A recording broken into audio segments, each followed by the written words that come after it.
Nandito na ako sa post office na pagpapadala ko na itong sulat na to na malapit dito sa address namin. Kaya dito sa likod ko. Kaya dito sa Paris dito eh. Bali, diyan magpapadala itong sulat na to para dalhin dito sa address na to. Ito yung mga requirements na kailangan pagka nag-apply ka ng housing dito sa France. Bali, kakarenew ko lang ng bago ko. Bali, naka 2 years na ako. Ito yung mga requirements na kailangan kong ipasa. Bali, ito yung sa ampo ko nung 2023 tsaka nung 2024. Itong ampo na to, ito naman yung katunayan na nagbabayad ako ng tax dito sa France. Magkatunayan to na legal yung trabaho ko at nagbabayad ako ng buwis dito sa France. Tapos ito naman yung kontrata sa bahay dito sa tinitirang ko. Isa din to sa kailangan na requirements doon sa pagkuha ko ng pag-apply ko ng bahay dito sa France. Bali, ito isa to doon yung kontrata ng bahay na to. Yan. Tapos ito, bali sa Facebook pay ko ng 3 months sa trabaho na katibayan na may trabaho ako na legal dito sa France. Ayan. Bali, meron akong 3 buwan na payslip. Ayan. Tapos meron din ako ng ADF. Ito namang ADF na to na naka-address sa akin na nakapangalan ko na nagbabayad ako ng electric dito sa bahay na to ng kuryente, yon, yung bill ng kuryente. Ayan, ibig sabihin yan. Ayan yung mga binabayaran ko.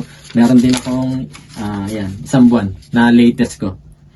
Ayan, latest 1 buwan, payslip, tapos yung kontrata ko sa trabaho. Kasi kailangan din to, proof na may trabaho ka dito sa Paris. Yon.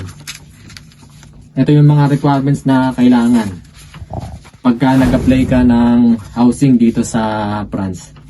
Bali, kakarenew ko lang ng bago ko. Bali, naka 2 years na ako. Kakarenew ko lang nung bago nitong January 7. Nung February 7. Kakarenew ko lang nung bago. Kaya ngayon, nag-message na sa akin, nagpadala na sa akin ng sulat na kailangan kong nang mag-provide ng requirements para ma-process na yung pag-a-apply ko. Kung sakaling uubra, yun. Pero sabi kasi na sa 3 years daw.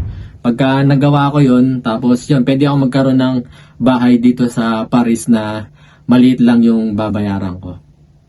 Yun. Para to doon sa may mga papel na dito sa France. Kung gusto mo mag-apply, pwede ka rin mag-apply nito. Basta meron kang mga kailangan requirements gaya nung procedure, ganun, na pwede kang mag-stay dito. Yun, kaya nag-apply ako ng housing.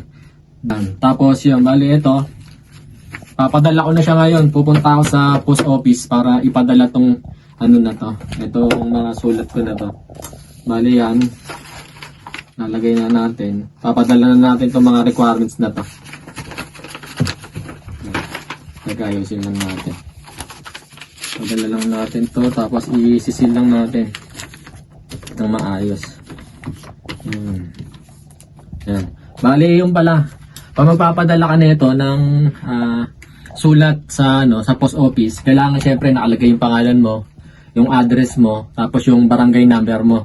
Dito kung saan ka nakatira, yung address ng barangay. Tapos yung address ng papadalan mo, dito naman nakalagay sa baba sa left side naman siya. Ayan, kung saan ka magpapadala, nakalagay din dyan.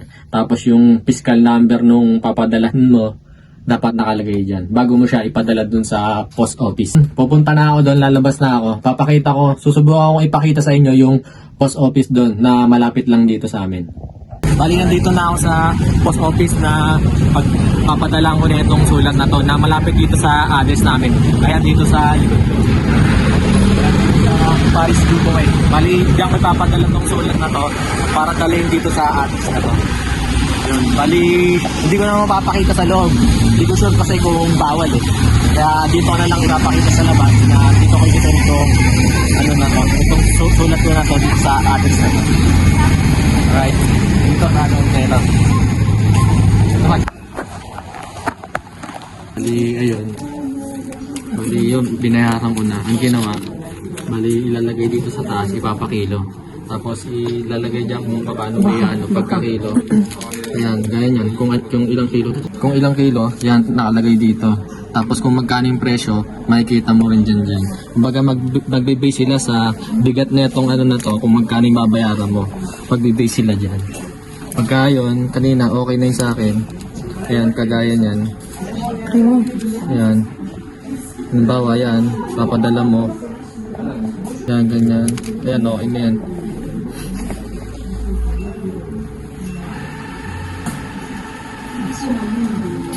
Yan, halimbawa yan, di okay na. Tapos pagka nakilo na to, tapos babayaran mo siya. Tapos yan, ito yung binayaran ko dito kung magkano. Ito, 5 euro yung binayaran ko. Tapos yan, ito yung resibo niya. Yan. Tapos yung ginawa ko kanina, nag-ano ko dito ng card. Dito ko inano yung card ko para mabayaran to. Kasi hindi siya pwede bayaran ng cash eh. Kaya, ayun. Bali ngayon, okay na. Ihuhulog ko na lang siya. Yan. Ididikit ko na tong sticker na to dito. Tapos ihuhulog ko na lang siya. Okay.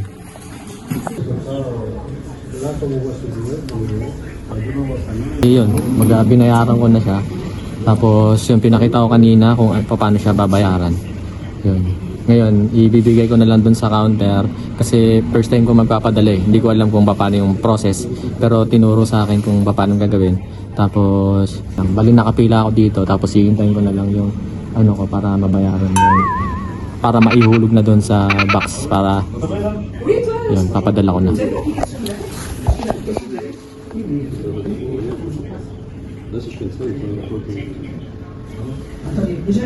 Bali, okay na. Naipadala ko na. Bali, dinikit yung sticker kanina na ano, dinikit ko lang dun sa taas. Tapos yun, tsaka ko siya binigay dun sa may naka-assign doon. Tapos yun, okay na. Sila na magsasend doon. Yun. Alright. Ngayon, ito yung resibo na binayaran ko kung magkano yun. Yun.